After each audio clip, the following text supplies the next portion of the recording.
하늘에 새털구름 가늘게 빗기거든 경주의 월지와 동궁지를 찾아가 보라. 1300년을 훌쩍 뛰어넘어 저만큼 우리 곁에 와 있는 천년 왕국의 영화와 비탄이 거기 있으리라. 문을 들어서자 탁 트인 잔디밭과 멋진 전각이 보인다. 왼쪽 파란 펜스 안은 아직도 발굴 중이다. 그곳이 궁궐터였으면 주춧돌이 말해준다. 월지와 동궁은 왕도에서 가장 아름다웠던 곳. 예전엔 안압지로 불렸었는데 신라 때 월지라고 불렸다는 것이 확인되어 2011년부터 동궁과 월지라고 불린다. 신라 왕족들은 궁궐 가까이 큰 강이나 호수가 없어 다른 나라 왕도가 부러웠으리라 하여 궁 가까이 아름다운 못을 파고 풍류와 연회를 즐기고 싶었다. 신라가 삼국을 통일한 후 여력을 이용해 문무왕 14년 즉 674년에 이 월지를 팠다. 삼국 통일의 기념이었다. 이 정원과 건축물의 조성에는 삼국의 뛰어난 장인들의 손길이 모아졌으리라. 못을 판 지 5년 만인 679년에 별궁인 동궁을 건축하였다. 이 해는 사천 왕사가 낙선된 해이기도 하다. 바로 남쪽에 천주사라는 절이 있었는데 영어로 말하면 로이얼 채플인 셈이다. 동북쪽으로 황룡사 9층탑이 보였으리라. 발굴 결과 수많은 건물터가 확인되었다. 그 건물 중 하나가 임해전이겠지만 그것이 어느 것인지 아직은 알 수가 없다. 지금은 이들 건축물 중 못가의 세 동만 신라 때 건축 양식대로 복원해 놓았다. 이 건물들 중 가운데 건물에는 이못 발굴에서 캐낸 문화재 모형을 전시하고 있다. 못 가운데 3개의 섬을 배치하였다. 그 섬에 굳이 이름을 붙이면 복례산, 방장산, 영주산인데 한 섬은 남쪽 호안 가까이에 있고 또 한 섬은 북쪽 호안 가까이에 있어 멀리서 보면 섬으로 보이지 않는다. 가운데 있는 제일 작은 섬만 눈에 잘 띈다. 중국의 아름다운 산 무산의 12봉우리를 본떠 12봉우리를 만들었는데 아마도 북편, 동편, 동산에 만들었으리라. 서쪽이나 북쪽에서 못을 내려다보면 그윽하여 수십리 경치를 보는 듯하다. 어디서 보나 호수의 끝은 아득하다. 섬과 봉우리에 아름다운 꽃과 나무를 심고 진귀한 동물들이 뛰어놀게 하였다니 동쪽으로는 지금보다 더 넓은 정원이 펼쳐졌으리라. 경주 지방에는 이런 전설이 있다. 왕실은 못가에 소금자루를 쌓아 못물을 짜게 만든 뒤 바닷고기를 길렀고 임금은 그 싱싱한 바닷고기를 드셨다고 한다.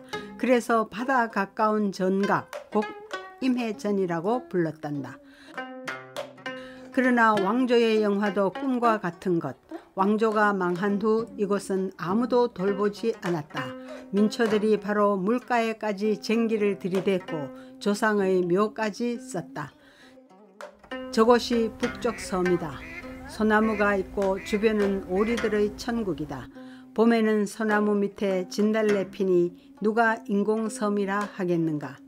북쪽 동쪽 호안은 구불구불하여 후미진 못의 끝이 보이지 않는다. 그래서 이 작은 호수는 천년 역사처럼 멀고 아득하다.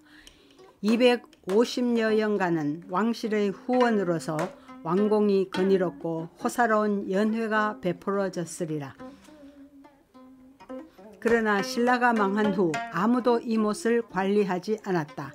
지나가는 시인 묵객이 들러 저 오리와 기러기 울음에서 신라 왕조의 천년 영화가 뜬구름이라고 한숨 쉬었고 역사의 한이 물에 어리는 수초에 맺혀 있다고 읊었다.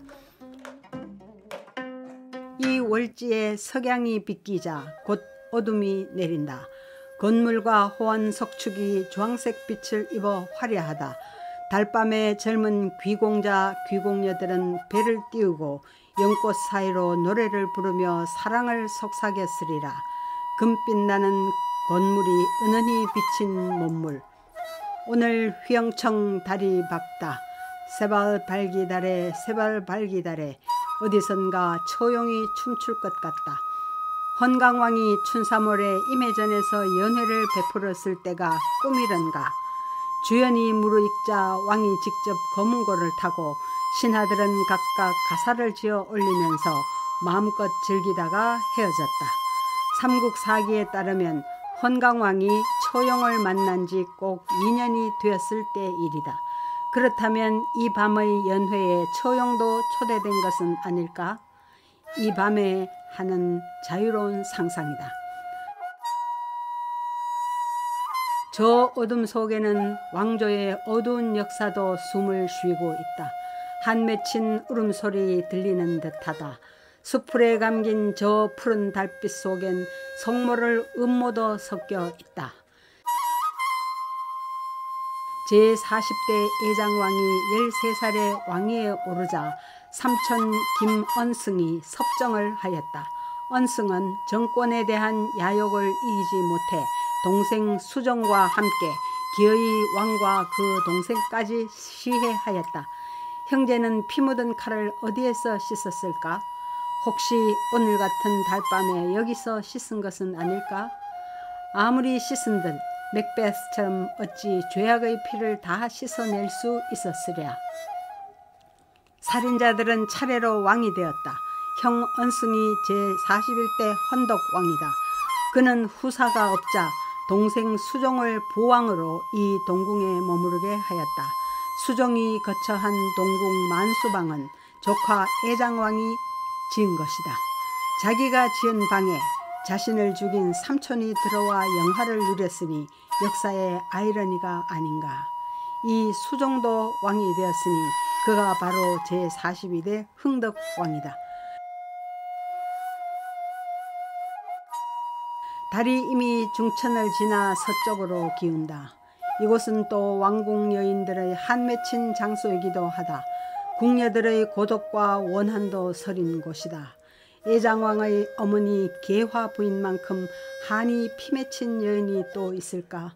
그녀는 일찍이 남편 제39대 소성왕을 여의고 슬픔에 빠졌는데 그의 아들 애장왕과 동생 채명이 시동생들에게 죽임을 당하고 왕위도 뺏겼으니 그 원한이 얼마나 사무쳤겠는가. 어떻게 불구대천의 원수와 한 궁궐 안에서 살았을까. 저 물 위에 너울거리는 달이 그녀의 원한 같다. 더 얄궂은 것은 그 살인자 수종이 자신의 딸을 취했으니 얽히설키 얽힌 악연을 어떻게 풀겠는가.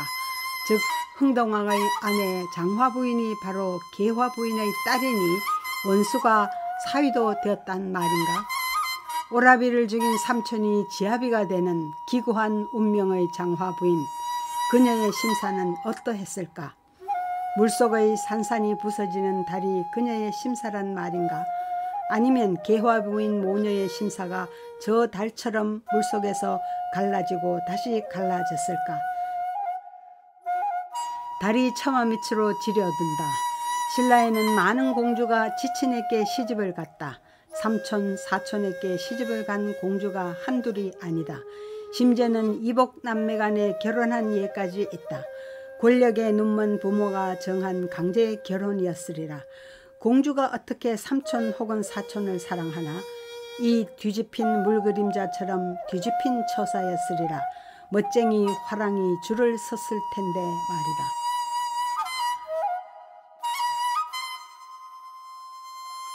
바람이 분다. 물결이 인다. 많은 공주가 이 목가에서 하염없이 물결에 달이 부서지는 것을 보며 눈물을 흘렸으리라. 달 속으로 몸을 던진 공주는 없었을까? 그때도 저렇게 파란 달이 애간장을 후벼 팠을까?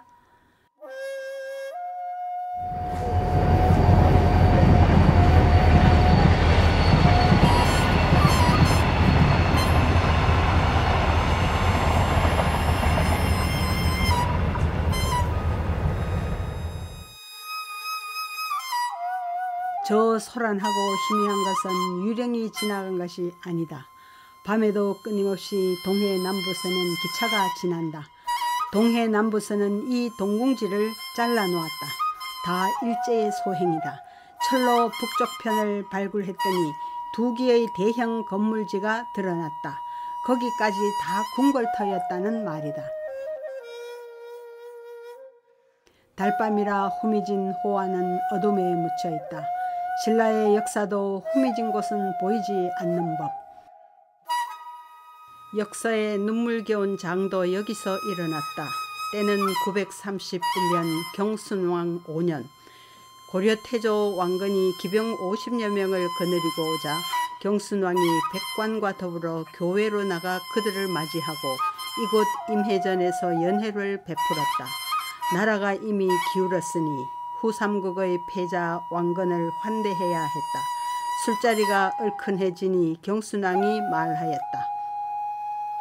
내가 하늘의 도움을 입지 못해 침략을 당하여 난을 불러일으켰고 견훤이 불의한 일을 자행하여 우리나라를 망하게 했다. 이 얼마나 통탄스러운 일인가. 주르륵 눈물을 흘리며 흐느끼니 신하들도 울지 않는 이가 없었다.